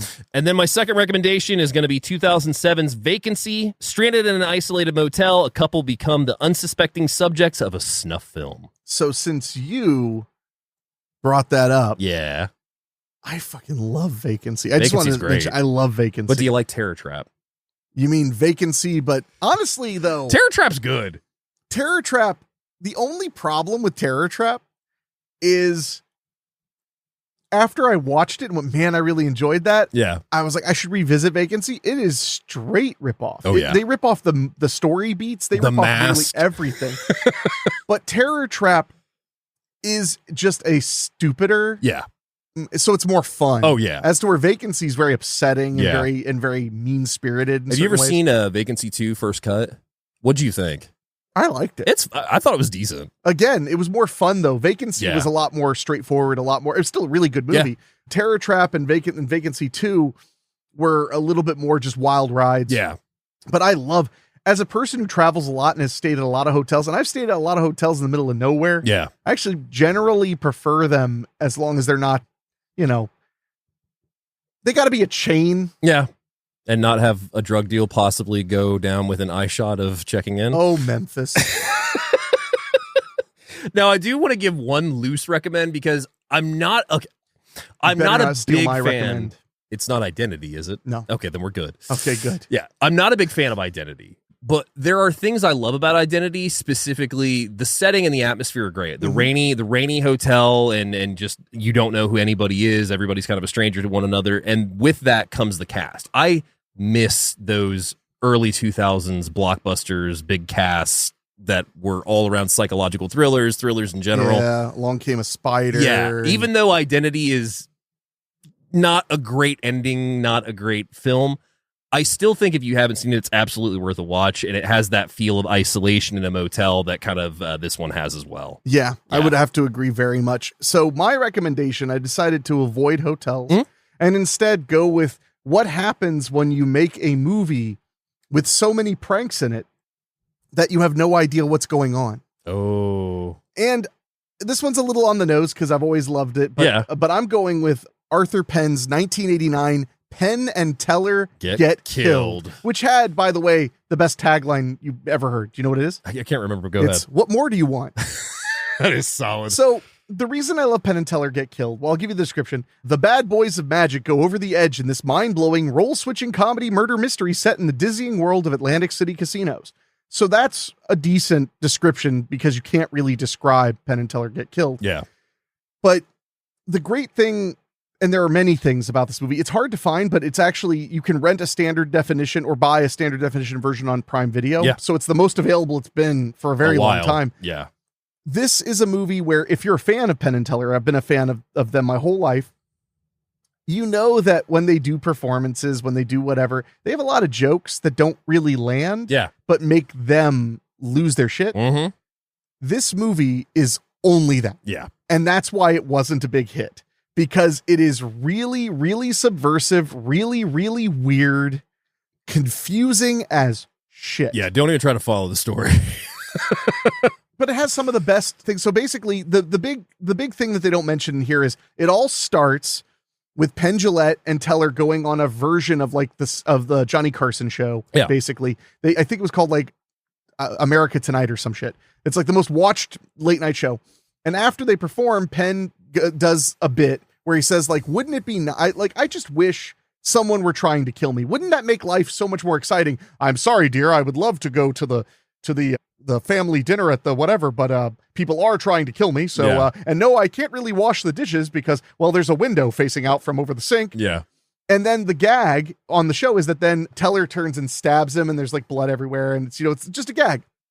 But afterward, they go to the airport and Penn is at the airport and this guy walks up and goes, "Excuse me, are you interested in learning about the word of God or whatever?" And they play a joke on him. It's a whole thing. But then afterward he goes, "Wait, aren't you the guy that goes on television asking people to kill him?" He's like, "I did that once." Yeah. And then he opens his Bible and pulls out a gun and goes, "Bang, bang." He doesn't shoot him. He just goes, "Bang, bang. You're dead.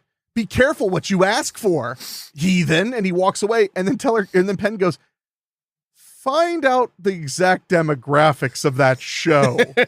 So at one point though, later in the movie, he's walking along and he gets shot in the arm. Yeah. And he's like, "Ah, God." He's like screaming. And this woman walks by. He's like, "Are you okay?" He's like, "No, I just got shot in the arm." And she's like, "Wait, you're that dumb guy who went on television asking people to kill him, didn't you?" Yeah. And he's like, "Yeah, among other things." And she's like, "Well, you're lucky I'm not a psycho or I'd kill you right now. Like, you're really lucky." He's like, "Yes, I am lucky. Mr. Lucky just got shot in the arm." There are so many great moments it's all like coming that. back to me. And there are so many great moments and so many fake outs where you think they're about to die and then it's a prank, or worse yet, they think it's a prank and then it's not. And it's not. But then they're not afraid to do like a triple fake out where it's totally real, a prank. Mm-hmm. Totally real, a prank. It's a great film that really throws you for a loop. Yeah. You cannot follow it perfectly. No. The ending is perfect. And it ends with "I started a joke," which is perfect. Fantastic. So I love Penn and Teller Get Killed. It's one of those forgotten little gems because it came out, it flopped so bad. Warner Brothers didn't care to do anything with it. It's directed by goddamn Arthur Penn. You know who would put it out at this point if anybody was to get a hold of it would be Shout. God, I would love a collector's edition of Penn and Teller Get Killed. But that's my recommendation, because talk about a perfect movie about pranks on top of pranks on top of pranks. That's some good shit. Penn and Teller Get Killed. So we do have emails. Oh, okay. So I believe we had 2 the last I checked. If you want to send us an email, by the way, all you have to do is send it to doyouevenmoviepod@gmail.com or go to doyouevenmovie.com. Send us an email. We'd love to hear from you. This first one is from Mr. Eric Whiting, director of Primordial and Ragmork, and My Good Buddy. He said, "Hey guys, it's Eric Whiting." Oh, we knew. "I have enjoyed your recent episodes, especially Wind River, which has been a favorite of mine since its release." I feel like I've watched Wind River with Eric at least twice. That would track. He puts, "With the recent passing of Michelle Trachtenberg, I was wondering if you would be interested in covering 2004 film she appeared in, Greg Arkai's Mysterious Skin." That is a rough movie. I have not seen it in a good bit. I would be willing to revisit it. I don't know if it would be a good show. I've never seen it. It's rough. Yeah? It's rough. I mean, me and Greg Akari. That's my third name. I think that's the last name then. He said, "I saw it for the first time this week after hearing about it in passing for years. It's hard-hitting and uncomfortable in many ways, but excellent and ripe for discussion." Yeah. If not, that might be a good cutting deep episode. If that isn't a good fit for the show, a couple of other modern recommendations I have are Uncut Gems. Absolutely. I love Uncut Gems. Yelling the movie. I was going to say, I was like, what would there be to discuss? Everything. Green Room. It's That's Green Room. inevitable. Green Room was going to be on the show. Blue Ruin took its spot because Green Room, unfortunately, is not available anything. And I will say, too, as the day we are recording this, it is Anton Yelkin's birthday. Oh, Yeah. wow. Yeah. Well, happy birthday, man. Taken way too soon. Yeah. What a great actor. Yeah. Sicario. Absolutely. I love Sicario. The Sound of Metal. Oh, wow. I haven't seen that in a while. I've never saw it. It's good. That's that. I would be down for that. And his last one, We Need to Talk About Kevin. That is one that would definitely fit. I haven't seen it. You haven't seen it? No. Oh, dude. I don't think so. Oh, it's good. It's not ringing a bell. It's the one where with Tilda Swinton and John C. Reilly, where their son they suspect is a killer, and their son is played by Ezra Miller. I don't think I saw it. It's good. It's really good. Dark. There's a name you don't hear much. Yeah. Ezra Miller. And then our second email is from Patrick Gunter. Oh, our good buddy what's up, Patrick. Is the subject line is Into the Dark. Hi guys, I think it's awesome you're doing Into the Dark. My favorite would be my favorite program would be New Year, New You. Oh wait, no, it would be program. Okay. New Year, New You. Down, which we covered. Yep. Culture Shock. Culture Shock, yeah. Culture Shock's an interesting one. Program. Which one's that? Is that the current occupant? It's possible it's a typo and I'm confusing myself. Yeah, let me check. I mean, it wouldn't be the first time I've confused myself. Just checking here. But no, New Year, New You, we talked about last week. Fantastic. Yeah, that's a really great one. What was the other ones? New Year, New You, Down, and Culture Shock. Culture Shock, yeah. Culture Shock, Culture Shock's not bad. It's not one of my favorites. The reveal at the end was kind of predictable. Well, my big problem was that it spoon-fed it too much. Yeah. Like it went too hard. Spoon-fed. Because remember at one point they feed them? Yeah. Hell. Let's see. Body poop. I think it may have just been a typo, and I'm reading it like a moron. There's Pure. I'm just looking at the P ones. Pure, Pilgrim. Oh, Pilgrim. Pilgrim? Pilgrim. Oh, that makes sense. About. Yeah, Pilgrim's great. Yeah. Yeah, we've talked about that one quite a bit. It's probably coming to the show in November. We will see. Well, how many November picks are there? I mean, there are a decent amount, but there aren't that many though. I mean, we're at home compared to Christmas. I'm just saying, or Halloween. Yeah. So keep up the good work, Patrick. Well, thank you, man. We appreciate it. We appreciate it, man. And again, if you want to send us an email, do so at doyouevenmoviepod@gmail.com. We love suggestions, recommendations, comments, criticism, as long as it's only directed toward me. Yeah. Oh, yeah. Any criticism towards me, and I'll come after you just like our homeboy in the movie tonight. So would you like to know what we are talking about next week as we march out of the dark now? When you put it that way, I'm sad. So March Into the Dark is going to wrap up next week with 2019's season 2 December episode, A Nasty Piece of Work, featuring the late great Julian Sands. This one is so good. So good. I remember us just riot laughing. Yeah. Just riotous laughter the entire way through that film. And I was a little hesitant on putting it right next to I'm Just Fucking With You, but at the same time, while there is similarities, there's a lot of differences. Yes, no, a massive amount. I mean, I would say very few of the episodes have much in common. Yeah. Even Puka and Puka Lives don't have that much in common. Like theme-wise and stuff, they're completely different. Yeah. And I do love me some Puka. So, but yeah, that's what we'll be talking about next week. Yes, and I also will tell you a little hint for our April lineup. We just locked it down today. Yes, we did. And it is going to be a great time with, some showers in between. Which is unusual for you, but but no, I'm really looking forward to that one. We have some classics, we have some more modern ones, and we have one, I think one that I would call kind of an underrated gem. Yeah. I'm really looking forward to that one. Your substitution was a really good call. I know you'd said it previously, but your substitution for the one that I had on there today was a really good call. I mean, I figured we needed at least one name brand. Yeah. It's always good to have one, especially in a five Tuesday month. Slate. Yeah. Yes.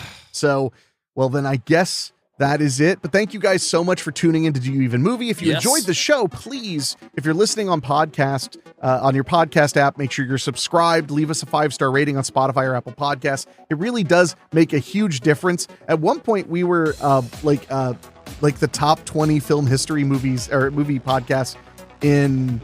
It was like Slovenia or something. Damn. Something weird. I don't know if that, I think that just kind of randomly happens if one person downloads it. That might be That's fair. all of it, but we'll take it. But no, we do appreciate it. And if you're on YouTube, make sure you're subscribed as well. And we will be back talking all about some Christmassy fun right into spring. Oh, yeah. Yeah, next time. So until then, all that's left to say is see you next. I'm just fucking with you. Okay, Dave got one, but he only gets one ever. Next time.